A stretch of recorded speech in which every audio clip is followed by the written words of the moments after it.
Hi hello magic ಹುಡುಗಿ ಸ್ವಾಗತ. ನಿಮ್ಮ ಜೊತೆ ನನ್ನ ಕಥೆ ಏನಾಗಿದೆ ನೋಡೋಣ. ಚಂದ್ರಿಕಾ ಗಂಡನ್ನ ಬೇಗ ಬಂದ್ಬಿಟ್ರಿ, ಇಲ್ಲಿ ಏನಾಗ್ತಾ ಇದೆ ಅನ್ನೋದೇ ನಿಮ್ಗೆ ಗೊತ್ತಿಲ್ಲ. ಏನು ಅಮ್ಮನ್ನಂತೂ ಬಹಳ ಮಾಡ್ತಾ ಇದಾರೆ, ಹಿಂಸೆ ಕೊಡ್ತಾ ಇದಾರೆ. ನೀವು ಬಂದ್ಬಿಟ್ರೆ ಅವ್ರಿಗೆ ನಿಮ್ಗೆ ಬಲ ಬಂದ ಆಗುತ್ತೆ. ಬೇಗ ಬನ್ನಿ, ಎಲ್ಲಿದ್ರು ಸರಿ, ಅದೇನೇ ಇದ್ರು ಸರಿ ಆಯ್ತು ಅಂದ್ರೆ ಬಂದ್ಬಿಟ್ಟು ಮಯೂರಿ, ಏನಮ್ಮ ನೀನು ಹೀಗೆಲ್ಲ ಮಾಡ್ತೀಯಲ್ಲ, ಮಾವ ಹೋಗ್ತಾ ಇದಾರೆ, ಅದಕ್ಕೆ ಹೋಗ್ಲಿ ಬಿಡು, ತೊಲಗ್ಲಿ, ಬಂದು ಕಣ್ಣೀರ್ ಹಾಕ್ಬೇಕಿತ್ತ? ಏನಮ್ಮ ಇದು ನಿನ್ ಮನೆ ಅಲ್ಲ ಕಣಮ್ಮ, ನಮ್ಮನೆನಾ ಅಂತ ಅನ್ಸ್ಬಿಟ್ಟಿದೆ ಅವ್ರು ಬಂದಾಗ್ಲಿಂದ ಅಂತ ಅಂತಾಳೆ. ಚಂದ್ರಕಲಾ ಅಂತಿದ್ದಾಗೇನೆ ಮತ್ತೆ ಮಯೂರಿ ಇದ್ದವಳು, ಏನಮ್ಮ ಮತ್ತೆ ಅದನ್ನೇ ಹೇಳ್ತೀಯಲ್ಲಮ್ಮ, ಇದು ನಮ್ಮನೆ ಅಲ್ಲ ಕಣಮ್ಮ, ಕೇಶು ಮಾವಂದು ಹಾಗೇನೆ ರಾಮ್ ಮಾಮಂದಿದು ಗೊತ್ತಾ, ಕುಟ್ಟೆನ್ ಕುಲುಕುರ್ಗೆ ನನಗೆ ನಮ್ಮ ಮನೆ ಬೇರೆನೇ ಇದೆ ಗೊತ್ತಲ್ಲ, ನಿನ್ಗೆ ಎಷ್ಟು ಹೇಳಿದ್ರು ಅಷ್ಟೇ ಬುದ್ಧಿ ಬರಲ್ಲ ನಿನ್ಗೆ. ಸರಿ ಬರ್ತಾರೆ ಎಲ್ರು ಕೂಡ ಹೇಳೋಣ ಅಂತ ಹುಡ್ಕಾಡ್ತಾ ಇರ್ತಾರೆ ನಿಂಗಜ್ಜಿನ. ಪಾಪ ಶಾರದಾಗಿ ಊಟ ತಿನ್ನಿಸ್ತಾ ಇರೋದು ನೋಡಿ ಎಲ್ಲ ದಂಗಾಗಿ ನಿಂತ್ಕೊಬಿಡ್ತಾರೆ ಈ ಫ್ಯಾಮಿಲಿ ಎಲ್ಲ. ತನ್ನ ಸ್ಟೋರಿನ ಹೇಳ್ತಾ ಹೋಗ್ತಾರೆ. ಅಯ್ಯೋ ಶಾರದಾ, ನಾನು ಯಾಕಾದ್ರೂ ಭೂಮಿಗೆ ತಂದು ಭಗವಂತ ಅಂತ ಪರಿತಪ್ಸಿದೀನಿ ಕಣೆ. ಏಕೆಂದ್ರೆ ಕುಡ್ಕು ಗಂಡ, ಅಪ್ಪನ ಮನೇಲಿ ತಿನ್ನಕ್ಕಿಟ್ಟಿಲ್ಲ, ಉಡಕ್ ಬಟ್ಟೆ ಇಲ್ಲ, ಇಲ್ಲಾದ್ರೂ ಚೆನ್ನಾಗಿರ್ತೀನಿ ಅಂತ ಗಂಡನ ಮನೆಗ್ ಬಂದೆ. ಗಂಡನ ಮನೆಗ್ ಬಂದ್ರೆ ಊಟಕ್ಕೆ ಕೂತ್ಕೊಂಡ್ರೆ ಅತ್ತೆ ತಿನ್ನಕ್ಕೆ ತಾನೆ ನೀನ್ ಬಂದಿರೋ, ತಿನ್ನೆ ತಿನ್ನೆ ಅಂತ ಅನ್ಸೋರು, ತುತ್ತು ಗಂಟ್ಲಿಗಳಿತಿರ್ಲಿಲ್ಲ. ರಾತ್ರಿ ಗಂಡನ ದಾಸಿ, ಬೆಳಗ್ಗೆ ಅತ್ತೆ ದಾಸಿ, ಹೀಗೆ ಆಗೋಯ್ತು ನನ್ನ ಜೀವನ. ಸರಿ ಇವನು ಪಾಪಿ ಗಂಡ ಅನ್ನೋನು ರಾತ್ರಿ ಆದ್ರೂ ಕುಡ್ಕೊ ಬರೋನು ವಿಪರೀತ. ಕುಡ್ಕೊಂಡ್ ಬರ್ತಿದ್ದವನು 3 ಮಕ್ಳನ್ನ 16 ವರ್ಷಕ್ಕೆ ಮದ್ವೆ, 22 ವರ್ಷಕ್ಕೆ 3 ಮಕ್ಳು ಕೊಟ್ಟವನು. ಅವಳು ಯಾವಳ ಹಿಂದೆ ಓಡೋದ, ಇವತ್ತಿಗೂ ಗೊತ್ತಿಲ್ಲ ಕಣೆ ಶಾರದಾ, ಯಾಕೆ ಓಡೋದ ಅವಳು ಹಿಂದೆ ಅನ್ನೋದು ನನಗೆ ಗೊತ್ತಿಲ್ಲ. ಊರಿನ ಜನ ಎಲ್ಲ ಅನ್ನೋಕ್ ಶುರು ಮಾಡಿದ್ರು, ಏನೇ ನಿಂಗೆ ಗಂಡನ್ ಓಡಿಸ್ಬಿಟ್ಲು ಅಂತ ಎಲ್ಲ. ನಾನು ಅವಾಗ ಏನಾದ್ರು ಮಕ್ಕಳನ್ನ ಬಿಟ್ಬಿಟ್ಟು ನನ್ ಸತ್ತಿದ್ರೆ ಬದುಕು ಏನಾಗ್ತಿತ್ತು ಹೇಳು? ಸಾಯಕ್ ಆಗ್ತಿತ್ತ? ನನ್ನ ನಂಬ್ಕೊಂಡೆ ತಾನೆ ಮಕ್ಳಿರೋದು, ಅಡ್ದಿದ್ದೀನಲ್ವಾ, ಅವುಗಳನ್ನ ಸಾಕ್ಬೇಕು ತಾನೆ. ಅಪ್ಪ ಅಂತೂ ಬಿಟ್ಟೋದ, ಅಮ್ಮನಾದವ್ರು ಬಿಡಕ್ ಸಾಧ್ಯನ ಹೇಳು? ನಾನು ಸರಿಯಾಗಿ ಬಿಗಿಯಾಗಿ ನಿಂತೆ. ಆ ಬಿಗಿಯಾಗಿ ನಿಂತ್ಕೊಂಡು ಕೂಲಿ ಮಾಡಾದ್ರೂ ಸರಿ ನನ್ನ 3 ಮಕ್ಕಳನ್ನ ಸಮಾಜದಲ್ಲಿ ಘನವೆತ್ತ ಸ್ಥಾನ ನಿಲ್ಲಿಸ್ಬೇಕು ಅಂತ ಹೇಳಿ ನಿರ್ಧರಿಸಿ ಕೂಲಿ ಮಾಡಕ್ ಹೊರಟೆ. ಆ ಕೂಲಿ ಮಾಡಕ್ ಕೊಟ್ರೆ ಕಾಮಕ್ ಮುಂಡೆ ಮಕ್ಕಳು, ಏನು ನಿಂಗೆ ಗಂಡ ಇಲ್ಲಂತೆ, ಬಾ ನಾನೇ ಜೋರಾಗಿ ನೋಡ್ಕೊಳ್ತೀನಿ ಅನ್ನೋದು, ರಾತ್ರಿ ಎಲ್ಲ ಬಂದ್ ಬಾಗ್ಲು ಬಡಿಯೋದು. ಬೇಡ ನನ್ ಪಾಡು.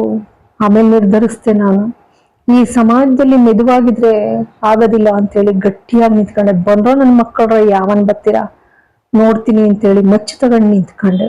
ಎಲ್ಲ ಎದ್ರಕ್ ಶುರು ಮಾಡಿದ್ರು ನನ್ನ ಹತ್ರ ಬರಕ್ಕೆ. ಕೊನೆಗೆ ಬಜಾರಿ ನಿಂಗೇನು ಹೆಸರು ತಗೊಂಡೆ ಶಾರದಾ. ಈ 3 ಮಕ್ಕಳನ್ನು ಕೂಡ ಹಂಗೆ ಬೆಳೆಸ್ತಾ ಹೋದೆ, ಅದೇ ತರ ಸ್ವಭಾವದಲ್ಲಿ. ಆ ಮಕ್ಕಳುಗಳನ್ನ ನಮ್ಮ ಒಳ್ಳೇದಕ್ಕಲ್ವ ಹೇಳೋದು ಬಿಡೋ ಅಂತ ಸಹಿಸ್ಕೊಂಡ್ರ ಪಾಪ. ಕೊನೆಗೆ ನಾನು ಎಡವಿದ್ದೆಲ್ಲಿ ಗೊತ್ತಾ ಶಾರದಾ, ಸೊಸೆ ನೀರ್ ತಂದೆ ನೋಡು ಅಲ್ಲಿ ಎಡುವುದೆ. ಹೋಗ್ಲಿ ಸೊಸೆಯಿಂದಿರಾದ್ರೂ ಕೂಡ ಅಲ್ಲ, ನೀವೇನಾರು ಜಗಳ ಆಡ್ಕೊಳ್ಳಿ, ನೀವ್ ಅಮ್ಮ ಮಗ, ಆದ್ರೆ ಅತ್ತೆ ನಮ್ಮ ಒಳ್ಳೇದಕ್ಕೆ ಇವತ್ತಾಡ್ತೀವಿ ನಾಳೆ ಒಂದಾಯ್ತೀವಿ, ನಾನ್ ಮಾತ್ರ ಬರುವುದಿಲ್ಲ ಅಂತ ಅಂದಿದೆ. ತಲೆ ಮೇಲೆ ಇಟ್ಕೊಂಡು ಮೆರೆಸ್ತಾ ಇದ್ದೆ ಕಡೆ. ಸಂಗೀತ ಒಳ್ಳೆಯವಳೆ, ಬಹಳ ಒಳ್ಳೆಯವಳೆ, ಆದ್ರೆ ಅವ್ನ್ ರಾಮನ್ ಜೊತೆ ಓದ್ಲೆಲ್ಲ ಕಟ್ಕೊಂಡು ಅದು ಬಹಳ ನೋವಾಯ್ತು. ಕೊನೆಗೆ ಏನಕ್ಕೆ ಸುಮ್ಮನಾದೆ ಗೊತ್ತಾ ಶಾರದಾ, ನನ್ನ ಗಂಡನ್ ತರ ನನ್ ಮಕ್ಕಳಾಗ್ಬಾರ್ದಲ್ಲ ಅಂತ ಶಿಸ್ತಾಗಿ ಹಿಡಿದು ನಿಂತೆ ಅವ್ರನ್ನ. ತಪ್ಪ ಹೇಳು? ಕೊನೆಗೆ ನನ್ ಮಗನ್ ಜೊತೆ ಸೊಸೆನಾದ್ರೂ ಚೆನ್ನಾಗಿರ್ಲಿ ಅಂತ ಹೇಳಿ ಬಿಟ್ಕೊಟ್ಬಿಟ್ಟೆ. ಅವತ್ತು ನಾನು ನೀನೇನಾದ್ರೂ ಹೋದ್ರೆ ನಾನು ಎಣವಾಗಿ ಬೀಳ್ತೀನಿ ಅಂತ ಅಂದಿದ್ರೆ ಇರ್ತಿದ್ದ, ಆದ್ರೆ ಅವನ ಬದುಕು ಏನಾಗ್ತಿತ್ತು. ಅದಕ್ಕೆ ಎದ್ರಿ ನಾನು ಹೋಗ್ಬಿಡ್ಲಿ ಅವನ ಹೆಂಡತಿ ಜೊತೆ ಅಂತ ಬಿಟ್ಟಾಕ್ದೆ. ಇದು ಕಣೆ ನನ್ನ ಜೀವನ. ಆದ್ರೆ ನನ್ ರಾಮ ನನ್ನ ಅರ್ಥನೇ ಮಾಡ್ಕೊಳ್ಳಿಲ್ವಲ್ಲೇ, ನನ್ನ ಬಾಯಿಗೆ ಬಂದಾಗ ಅಂದ್ಬಿಟ್ಟ ಅಂತ ಬಿಕ್ಕಿ ಬಿಕ್ಕಿ ಆಳ್ತಾರೆ. ಶಾರದನು ಆಳ್ತಾರೆ. ಕೊನೆಗೆ ಇಡೀ ಫ್ಯಾಮಿಲಿ ಏನ್ ನಿಂತಿರ್ತಾರೋ, ರಾಮಣ್ಣ, ಸಂಗೀತ, ಭೂಮಿ, ಅಜಿತನಿಗಂತೂ ಎದೆ ಹಿಂಡ್ದಂಗ ಆಗ್ತದೆ. ಎಲ್ಲ ಅಳಕ್ ಶುರು ಮಾಡ್ಬಿಡ್ತಾರೆ. ಎಲ್ಲ ಹಾಲಿಗೆ ಬಂದು ಕೂತ್ಕೊಂಡು ಶುರು ಮಾಡ್ತಾರೆ ಮಾತ್ನ. ಸಂಗೀತ ಅಂತಾರೆ, ನೋಡ್ದೇನ್ರಿ ಅತ್ತೆ ಎದೆಲಿ ಎಂತ ನೋವು ತುಂಬಿದ್ದೆ, ನೀವು ಅರ್ಥ ಮಾಡ್ಕೊಳ್ಳಿಲ್ಲ. ಕೊನೆಗೆಲ್ಲ ಅಂತಾರೆ, ಹೌದು ನಾವು ತಪ್ಪಾಗಿ ಭಾವಿಸಿದ್ದು ಅಜ್ಜಿನ, ನಿಜಕ್ಕೂ ಬಹಳ ನೋವು ತಿಂದಿದ್ದಾರೆ ಪಾಪ.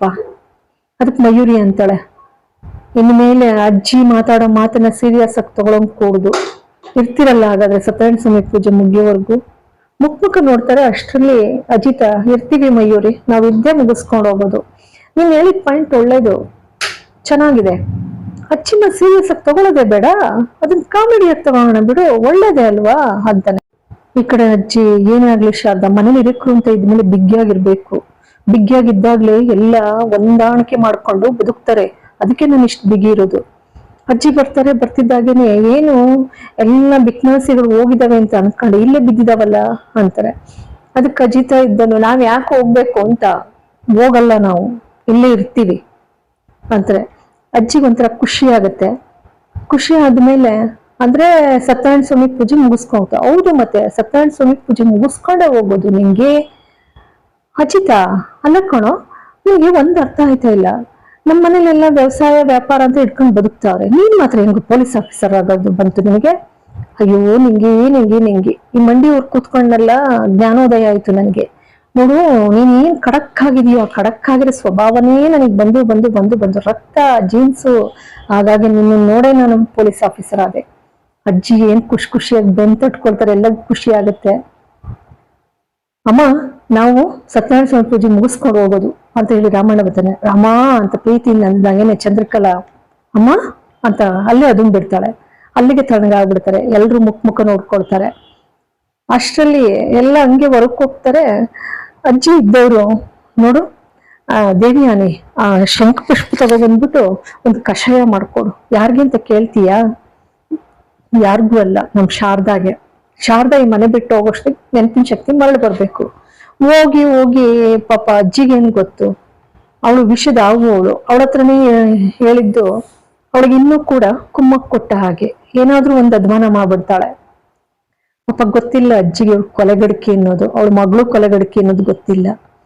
ಅಷ್ಟೊತ್ಗಾಗ್ಲಿ ಚಂದ್ರಕಲಾನು ಕೂಡ ಅವಳ ಮಗಳನ್ನ ನಗ್ತಾ ಇರೋದಕ್ಕೆ, ಏನೇ ಪೇಟೆ ಹಿಂಗ್ ನಗ್ತೀಯಲ್ಲ, ಏನ್ ಪೋತಿ ಕುಣಿತಾ ಇದೆ, ನಮ್ಮ ಅಮ್ಮನ ನೀನ್ ಕಾಮಿಡಿ ಪೀಸ್ ಮಾಡ್ಕೊಂಡಿದ್ಯಾ ಅಂತ ಬೈದಿರ್ತಾಳೆ.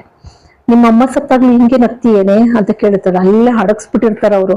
ಅದಕ್ಕೆ ಕೊನೆಗೆ ಪಾಪ ವಿಧಿ ಇಲ್ದಲೆ ಮಯೂರಿ ಸುಮ್ಮನಿರಮ್ಮ ಎಂತ ಅಪಶಕ್ನ ಮಾತಾಡ್ತೀನ ಬಿಡ್ತು ಅಂತ ಹೇಳಿ ಅನಿಸ್ತಾರೆ. ಅಷ್ಟೊತ್ತು ಕಜ್ಜಿ ಸತ್ಯನಾರಾಯಣ ಸ್ವಾಮಿ ಪೂಜೆ ಎತ್ಕೋತಾರಲ್ಲ, ಹಾಗಾಗಿ ಅಲ್ಲಿಗೆ ಅದು ಶಾಂತವಾಗುತ್ತೆ. ಇಲ್ಲಿಗೆ ಒಂದು ಸಂಚಿಕೆ ಮುಕ್ತಾಯವಾಗ್ತದೆ. ಎಲ್ಲರಿಗೂ ಕೂಡ ಅನಂತ ಧನ್ಯವಾದಗಳು.